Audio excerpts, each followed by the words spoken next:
ഗവർണറെയും VC-യെയും ഉപയോഗിച്ച് കേരളത്തിലെ ഉന്നത വിദ്യാഭ്യാസ രംഗത്തെ തകർക്കാനാണ് സംഘപരിവാർ ശ്രമിക്കുന്നത്. RSS തിട്ടൂരത്തിന് വഴങ്ങില്ല എന്നാണ് SFI നേതൃത്വം വ്യക്തമാക്കുന്നത്.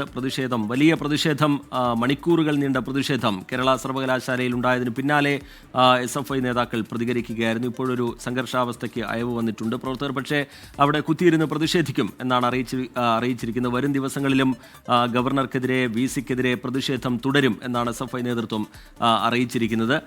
രാജ്ഭവനിലേക്കുള്ള പ്രതിഷേധ മാർച്ച് ഉൾപ്പെടെ SFI നേതൃത്വം തീരുമാനിച്ചിട്ടുണ്ട്.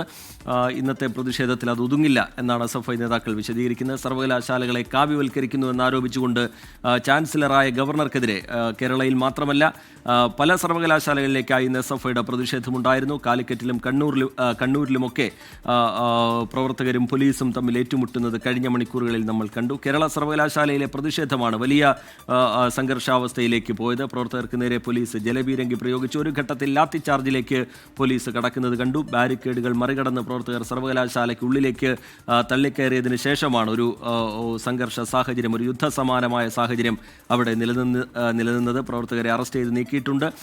CPIM-ന്റെ സംസ്ഥാന സെക്രട്ടറി MV ഗോവിന്ദൻ സർവകലാശാലയിലേക്ക് എത്തുകയും പ്രതിഷേധക്കാരുമായി സംസാരിക്കുകയും അവർക്ക് ഐക്യദാർഢ്യം പ്രഖ്യാപിക്കുകയും ഒക്കെ ചെയ്തു. കഴിഞ്ഞ മണിക്കൂറുകളിൽ റിനു ശ്രീധരൻ വിവരങ്ങളുമായി ചേരുന്നുണ്ട്. റിനു, വരും ദിവസങ്ങളിലും അതിശക്തമായ പ്രതിഷേധം ഗവർണർക്കെതിരെ, VC-ക്കെതിരെ ചട്ടവിരുദ്ധമായ നടപടികൾക്കെതിരെ ഒരു താക്കീത് എന്നുള്ള നിലയിൽ SFIയുടെ ഭാഗത്തു നിന്നുണ്ടാകും എന്നാണ് നേതൃത്വം വിശദീകരിക്കുന്നത്. റിനു,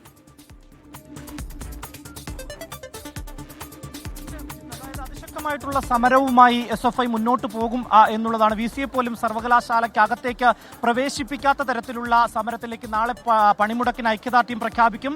ഒപ്പം മറ്റന്നാൾ രാജ്ഭവനിലേക്ക് വലിയ രീതിയിലുള്ള മാർച്ച് അത് ഉൾപ്പെടെ ആഹ്വാനം ചെയ്തിട്ടുണ്ട്. ഇപ്പോഴും സർവകലാശാല ആസ്ഥാനത്ത് നിന്ന് SFI പ്രവർത്തകർ മടങ്ങിയിട്ടില്ല. ഈ സർവകലാശാല ആസ്ഥാനത്തിന്റെ പ്രധാന കവാടത്തിന് മുന്നിൽ ഇവർ കുത്തിയിരുന്ന് പ്രതിഷേധിക്കുന്ന ആ ഒരു സാഹചര്യം അല്പസമയം മുമ്പാണ് സംസ്ഥാന പ്രസിഡന്റ് മാധ്യമങ്ങളെ കണ്ട് സംസാരിക്കുന്ന ഒരു സാഹചര്യം ഉണ്ടായത്. ഉന്നത വിദ്യാഭ്യാസ മേഖലയെ സംരക്ഷിക്കാനുള്ള പോരാട്ടമാണ് SFI മുന്നോട്ട് വെക്കുന്നത് എന്നുള്ളതാണ് അദ്ദേഹം പറഞ്ഞത്. കേരളത്തിലെ അഭിമാനമായ ഉന്നത വിദ്യാഭ്യാസ മേഖലയെ തകർക്കുക എന്നതാണ് RSSന്റെ മുദ്രാവാക്യം. രാജ്യത്ത് ഒരു മയിൽക്കുറ്റി പോലും ഉണ്ടാക്കാത്ത RSS ആണ് എല്ലാ നന്മകൾക്കും തടസ്സം നിൽക്കുന്നത് എന്നുള്ളതാണ്. ഉദ്യോഗസ്ഥരെ കൈകാര്യം ചെയ്യുകയാണ് RSS ഉൾപ്പെടെയുള്ളവർ. ഇത് കേരളമാണെന്നുള്ളതാണ്. അതായത് VC-മാരെ നിങ്ങൾ ഓർത്തോണം എന്നുള്ള ഒരു മുദ്രാവാക്യം കൂടി ഇവർ മുന്നോട്ട് വെക്കുന്നു എന്നുള്ളതാണ്. എന്തായാലും അതിശക്തമായിട്ടുള്ള സമരവുമായി മുന്നോട്ട് പോകാൻ തന്നെയാണ് തീരുമാനിച്ചിട്ടുള്ളത്. മറ്റന്നാൾ യൂണിവേഴ്സിറ്റിയിലും അതുപോലെ തന്നെ രാജ്ഭവനിലേക്കും വലിയ രീതിയിലുള്ള പ്രതിഷേധ മാർച്ച് സംഘടിപ്പിക്കുവാനും തീരുമാനിച്ചിട്ടുണ്ട് എന്നുള്ളതാണ് ഏറ്റവും പ്രധാനപ്പെട്ട ഒരു കാര്യം. അതുകൊണ്ട് തന്നെ നമുക്ക് പറയാൻ കഴിയും SFI ഇവിടെ കൊണ്ടൊന്നും ഈ സമരം അവസാനിപ്പിക്കുന്നില്ല എന്നുള്ളതാണ്. ഗവർണർക്കെതിരെ അതിശക്തമായിട്ടുള്ള നിലപാടുമായി മുന്നോട്ട് പോകാൻ തന്നെയാണ് ഇപ്പോൾ തീരുമാനിച്ചിട്ടുള്ളത്. എന്തായാലും ഒരു ശക്തമായിട്ടുള്ള സമരം നമ്മൾ ഈ അടുത്തിടെയൊന്നും കണ്ടിട്ടില്ലാത്ത വലിയ രീതിയിലുള്ളൊരു പ്രതിഷേധം തന്നെയാണ് കേരള സർവകലാശാല ആസ്ഥാനത്ത് അല്പസമയം മുമ്പ് അരങ്ങേറിയത്. ആദ്യഘട്ടത്തിൽ ആസ്ഥാനത്തിനകത്തേക്ക്, അതായത് VC-യുടെ ചേംബറിന്റെ സമീപത്തേക്ക് പോലും എത്തുന്ന ഒരു സാഹചര്യമുണ്ടായി. ഏറ്റവും ഒടുവിലാണ് പോലീസ് അതിശക്തമായിട്ടുള്ള ഒരു നടപടികളിലേക്ക് പോയത്. SFI പ്രവർത്തകരെ വലിച്ചിഴച്ച് കസ്റ്റഡിയിലെടുത്ത് വാഹനത്തിനുള്ളിലേക്ക് കയറ്റി ബലം പ്രയോഗിച്ച് മാറ്റുന്ന ഒരു സാഹചര്യം. കൂടുതൽ പോലീസ് ഉദ്യോഗസ്ഥർ ഇവിടേക്ക് എത്തിയതിനു ശേഷമാണ് അത്തരമൊരു നടപടികളിലേക്ക് പോയത്. ആദ്യഘട്ടത്തിൽ സമാധാനപരമായിട്ടുള്ളൊരു സമരമായിരുന്നെങ്കിൽ പിന്നീട് സർവകലാശാല ആസ്ഥാനത്തിനകത്തേക്ക് SFI പ്രവർത്തകർ കടക്കുന്ന ഒരു സാഹചര്യം. സിറ്റി പോലീസ് അസിസ്റ്റന്റ് കമ്മീഷണർ ഉൾപ്പെടെയുള്ളവർ ഇവിടെ എത്തിയാണ് പോലീസ് ഉദ്യോഗസ്ഥരെ കൊണ്ട് ഇവരെ കസ്റ്റഡിയിലെടുത്ത്. ആദ്യഘട്ടത്തിൽ സംയമനം പാലിച്ചു. ഇവരെ തടയുന്ന ഒരു സാഹചര്യത്തിലേക്ക് പോലീസ് പോയില്ല. അതുകൊണ്ട് തന്നെ SFI പ്രവർത്തകർക്ക് പെട്ടെന്ന് തന്നെ സർവകലാശാലയ്ക്ക് ഉള്ളിലേക്ക് കടക്കുവാൻ വേണ്ടി കഴിഞ്ഞു എന്നുള്ളതാണ്.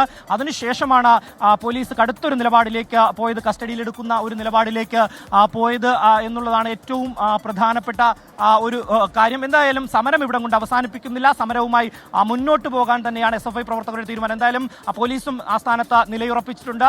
അതുപോലെ തന്നെ SFI പ്രവർത്തകരും ഇവിടെ തന്നെ നിലവിലുണ്ട്. വരും ദിവസങ്ങളിൽ അതിശക്തമായിട്ടുള്ള സമരത്തിലേക്ക് പോകും. ഋജിത, ശരി. റിനു ശ്രീധർ സർവകലാശാലയിൽ നിന്ന് ഏറ്റവും പുതിയ വിവരങ്ങൾ പങ്കുവയ്ക്കുകയായിരുന്നു. SFI നേതൃത്വം ആവർത്തിച്ച് വ്യക്തമാക്കുന്ന ഒരു കാര്യമുണ്ട്. ഇത് VC-യും SFI-യും തമ്മിലുള്ള പോരാട്ടമല്ല, ഇത് ഗവർണറും VC-യും തമ്മിലുള്ള പോരാട്ടമാണ്.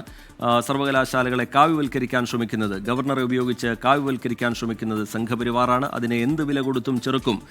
കേരളത്തിലെ ഉന്നത വിദ്യാഭ്യാസം സംരക്ഷിക്കാൻ ഏതറ്റം വരെയും പോകും എന്നാണ് SFI നേതൃത്വം വിശദീകരിക്കുന്നത്. VC രാജിവെക്കണം എന്ന ആവശ്യം SFI ഉയർത്തുന്നു. അതുപോലെ വരും ദിവസങ്ങളിലും അതിശക്തമായ പ്രതിഷേധത്തിന് തയ്യാറെടുക്കുന്നു എന്ന സൂചനയും SFI നേതൃത്വം നൽകുകയാണ്.